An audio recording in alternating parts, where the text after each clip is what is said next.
Vika Talk, express yourself.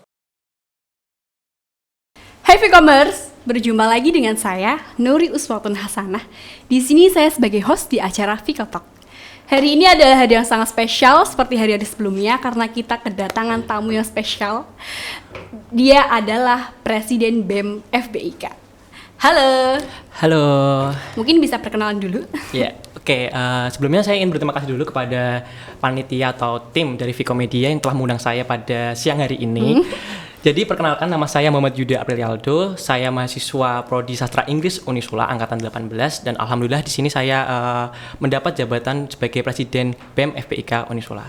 Wah, senang banget. Terima kasih ya sudah datang ke Sama-sama, podcastnya Mbak Nuri. kita. Oke. Ini aku manggilnya Mas Al ya. Gak Boleh, apa-apa. boleh, Oke. gak apa-apa. Oke, Mas Al. Mungkin boleh dijelasin sebenarnya tuh BEM FBIK itu apa sih? Ya, jadi mungkin pada dasarnya seperti BEM biasanya ya.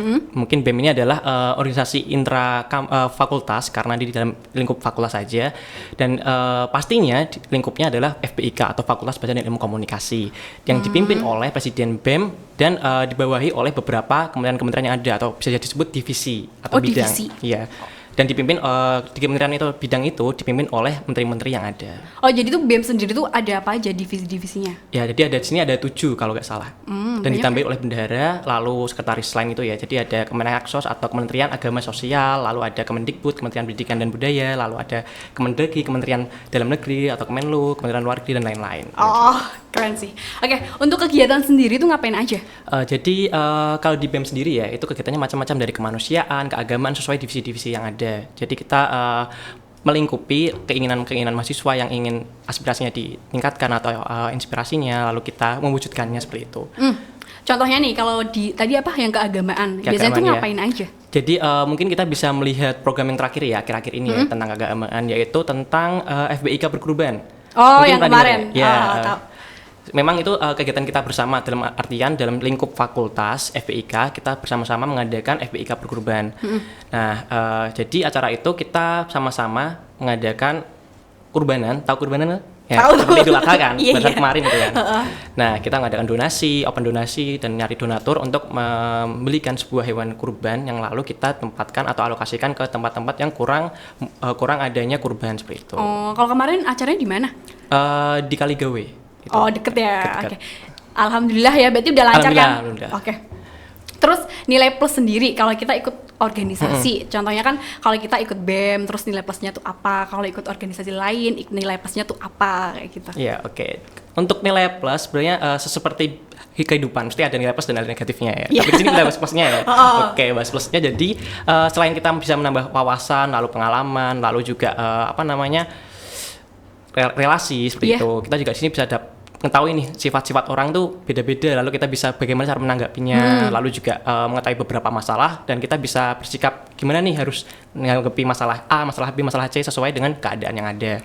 Lalu kita juga mungkin bisa mencari suatu jati diri lah seperti jadi itu. Diri. Iya, jadi di organisasi itu kayak kita harus mencari jati diri kayak gitu. Mungkin terus. Beberapa orang kan punya alasan beda-beda nih buat masuk BEM. Mungkin itu dari beberapa alasan yang pernah saya rasakan sih atau pengalaman saya. Pengalaman pribadi ya. Itu nilai plus. Ada negatifnya ya? Pasti ada sih. Negatifnya apa tuh? Kayak seru untuk diulik. Mungkin sebagian orang bisa merasakan ini ya, atau lebih tepatnya anak-anak organisasi. Karena kalau kita organisasi kita pastinya membagi waktu nih. Nah, yang dimana kita harusnya kuliah, jadi dibagi waktu duanya nih dengan organisasi, yaitu pastinya waktu kita akan berkurang. Oh, berarti pinter-pinternya kita mau manajemen waktu itu harus ya? Seperti itu. Terus. Tapi kadang walaupun kita sudah memanajemen waktu dengan baik, akhir-akhirnya tetap berat. Tetap nggak bisa imbang tetap gitu. Gak imbang. Jadi memang harus kita selain membagi waktu ya kita dengan cara memprioritaskan waktu atau memprioritaskan yang lebih prioritas lah. Mesti walaupun setiap hal itu ada prioritasnya masing-masing, kita cari nih yang lebih prioritas yang mana gitu. Oke. Kalau mungkin dari Presiden BEM sendiri ada tips and tricks dong buat manajemen waktu itu tersebut. Jadi kalau dari aku sendiri nih Mbak Nuri. Oke, Mas Al. Aku pertama cari tahu dulu nih kegiatanku apa aja nih buat besok atau 2 hari ke depan. Lalu aku jadwal. Misal hari Rabu nih, hari Rabu ini ada apa aja? Misal kita hari ini hari ini aku pagi vaksin. Lalu siangnya podcast, lalu sorenya ada audiensi antara BEM-BEM se Unisula seperti itu. Nah, dengan adanya ini aku bisa bagi waktu nih. oh bagi harus ini. Nah, Oh, jadi kayak terstruktur, terjadwal. dan juga semisal kalau ada dua perihal yang bertabrakan, misal hari ini ada Vkom atau acara podcast Vkom, lalu yang kedua ada vaksinasi secara bersamaan, mungkin di sini aku bisa membagi waktuku bersama wakilku, karena di sini ada wakil sebagai artinya sebagai pembantu atau membantu presiden lah seperti itu. Nah, makanya itu kalau misalnya ada waktu yang bertabrakan atau tempat yang bertabrakan, aku bisa meminta tolong mungkin wakilku yaitu Mas Luki. Mas Luki tolong dong wakilin ini acara ini gitu. Alhamdulillah seperti itu. Terus nih, sebagai Presiden BEM sendiri, kalau ada kayak kegiatan, contoh kuliah sama kegiatan BEM itu sendiri, lah itu sama-sama pentingnya. Lah sebagai Presiden BEM milih yang mana nih? Iya, jadi walaupun dua-duanya sama penting, mesti ada yang lebih penting daripada yang penting. Oh, iya gak? Kayak gimana tuh? Iya. Tergantung masalahnya apa dulu, misal kuliah, ngumpulin tugas atau dalam BEM-nya kita sebagai apanya dulu. Kan kalau kita sebagai anggota BEM kita mesti dapat kejatahan jadi panitia apa nih, jadi si acara atau si dekdok atau apa gitu. Kalau misal kita jadi si yang mungkin bisa dibilang nggak terlalu penting nih, mungkin kita bisa menyampaikan itu lalu kita bisa ikut kuliahnya. Oh gitu. Jadi kita cari tahu dulu nih mana prioritasnya, yang prioritas. Tapi kalau kayak gini nih, kita di kuliah ada presentasi. Terus di acara BEM itu sendiri kita tuh kayak diundang, terus udah terjadwal. Jadi kayak udah ada jadwal itu tersebut, terus kedatangan dosen kita minta presentasi. Lah, itu gimana tuh? Aduh, kalau itu berat sih. Tapi yang penting kita tahu dulu nih jadwal-jadwalnya. Misal kita di presentasinya itu jam berapa. Lalu kalau misalnya yang diundang acara di BEM ya, itu jam berapa. Kalau semisal masih bisa diselokan atau dalam artian kita masih bisa presentasi dalam acara BEM misal gitu ya. Kayak cara kan kalau presentasi kan nggak harus langsung atau mau secara langsung kan secara akhir-akhir ini kan kita pandemi jadi langsung kan mungkin bisa pas acara BEM kita sambil presentasi itu kan bisa. Keren banget sih. Tapi kalau misalnya terpaksanya dua hal itu sama-sama penting dan nggak bisa nggak bisa bersamakan diadakannya atau dilakukannya, ya kita misal satu pastinya seperti itu yang lebih penting mana. Terus nih Mas Aldo, kalau kita ikut organisasi, pasti kan kita bakal diajarin namanya keorganisasian dan lain-lain kan. Lah, bedanya yang orang ikut organisasi sama enggak tuh apa sih? Itu nilai plus ya, mungkin buat nanti mahasiswa baru. Oh, aku enaknya ikut organisasi enggak ya? Takutnya kalau ikut organisasi itu nggak bisa bagi waktu. Terus kan mungkin Mas Aldo bisa jelasin kalau ikut organisasi tuh seperti ini kayak gitu. Sebenarnya kita di sini lihat dampak lanjutannya ya, dampak dampak setelah kuliah itu apa sih buat kedepannya, buat real life-nya lah, berarti seperti itu. Nah, mungkin buat orang-orang yang berorientasi mungkin setelah mengikuti BEM, mengikuti SEMA atau mengikuti HMJ yang lain, mungkin akan merasakan dampak ini ke kehidupan selanjutnya dalam artian dalam dunia kerja. Nah, mungkin orang-orang yang dalam pendidikannya kalau kuliah terus tapi tanpa berorganisasi mungkin akan kaget lah, loh, oh rupanya kayak gini sih gitu. Mungkin kalau beda sama orang-orang yang organisatoris atau yang dalam artian ikut BEM lah gitu. Mungkin udah merasakan capeknya kerja, capeknya menjadi panitia gini-gini. Nah, kedepannya pada dunia kerja mesti, oh rupanya nggak jauh beda ya dari BEM, mesti mikirnya gitu. Iya. Terus ada lagi nih? Mungkin itu aja sih yang itu pernah saya teman-teman. Oke. Nih, kan kalau mau jadi presiden BEM kan mesti ada kayak step by step. Gimana sih proses untuk menjadi BEM itu sendiri, presiden BEM, jadi presiden BEM? Buat tahapan-tahapannya mungkin ya. Tahapan-tahapannya mungkin yang pertama kita harus tahu dulu nih syarat dan ketentuan dulu jadi presiden BEM itu apa, karena tiap tahun itu beda-beda. Tapi kalau Mas Al sendiri kemarin apa? Kemarin tuh kita harus punya pengalaman berorganisasi dulu di BEM atau di organisasi lainnya. Lalu yang kedua mahasiswa aktif lah pastinya ya. Iya, aktif. Dan juga yang ketiga itu kalau nggak salah belum pernah menjabat atau ikut organisasi lain lah seperti itu. Minimal IPK nggak ada? Kalau IPK nggak ada. Oh nggak ada, oke. Berarti yang IPK-nya nggak terlalu tinggi ya bisa ya. Jadi ikut BEM aja ya. Siap. Nah, dan juga kebetulan kita di kampus Islami ya. Jadi yang pastinya kita harus bisa baca Al-Quran. Harus ngaji bisa ya. Poin pas banget sih. Terus ada lagi deh? Mungkin dari syarat-syarat itu mungkin mudah-mudah ya. Nah, mungkin yang berat itu nantinya setelah jadi presiden BEM itu tanggung jawabnya. Pas udah diamanahi itu cara melakukannya. Oh, tadi yang pesawat pertama kan harus apa? Yang pertama harus lupa ya Mbak. Apa ya? Kan itu lah kalau mau jadi pengalaman organisasi. Pengalaman organisasi. Iya, benar-benar. Mas Al sendiri pernah ikut apa aja? Yang pertama tahun kemarin aku sebelum jadi presiden BEM ini aku jadi wakil presiden. Oh, wakil presiden dulu. Iya, jadi aku naik jadi presiden BEM.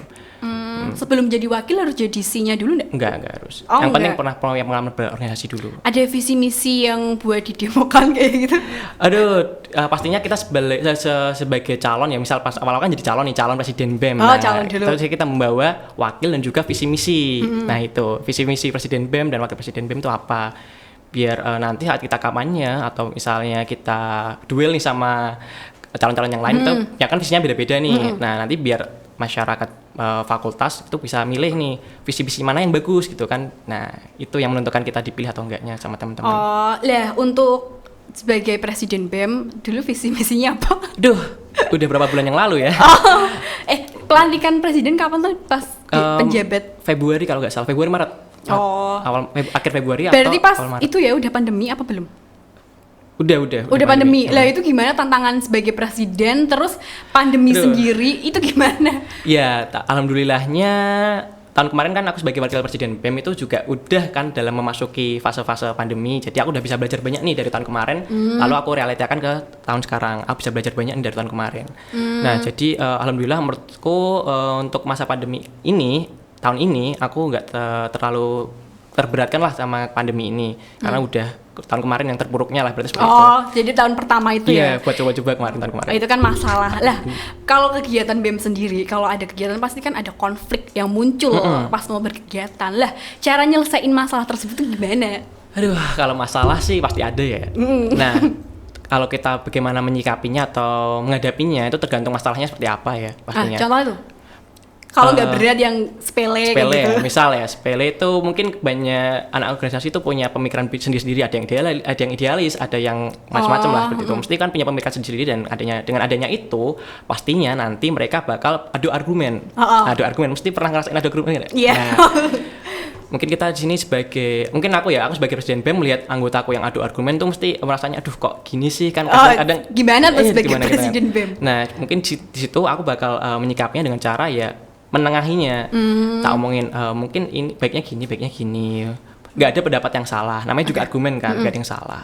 Nah, pasti tapi ya, semua itu baik, tapi mesti ada yang baik di antara yang baik-baik gitu. Mungkin digituin aja, mungkin mereka paham. Oke. Tak terasa sudah 10 menit kita 10 menit. ngobrol. Masa nih? Cepet banget ya. Mungkin bisa dikasih tips, maksudnya kayak pesan buat mahasiswa baru. Baiknya tuh ikut organisasi apa enggak sih? Oke, jadi buat mahasiswa baru nanti di Fakultas Bahasa dan Ilmu Komunikasi, ayolah berorganisasi karena itu adalah sebuah peluang sekali seumur hidup, ibarat seperti itulah. Karena nanti kalau setelah S2 atau setelah semester akhir, aduh itu udah gak ada kepikiran buat ikut organisasi karena waktunya udah habis. Nah, demi kelancaran hidup ke depannya, dunia kerja, lalu dunia lainnya, nggak salah kok masuk BEM. Dan Jadi benar-benar bisa betul. disimpulin kalau sangat bermanfaat gitu ya. Pastinya. Oke. Tak terasa sudah 10 menit. Semoga apa yang kita obrolin bermanfaat buat mereka semua yang mendengarkan podcast hari ini. Amin ya Rabbal Terima kasih Mas Aldo sudah datang ke podcast Ya, kita. sama-sama Nuri. Oke. Makasih juga ya udah diundang. Oh iya. Oh ya, kita sebagai anak FBIK jangan lupa salam komunikasi dulu karena kita anak komunikasi. Oh iya. Jadi salam ilmu komunikasi. Cheers. Dadah Vcommerce. Dadah Vcommerce, terima kasih. Sampai jumpa di next podcast selanjutnya. Dadah. Fika Talk, express yourself.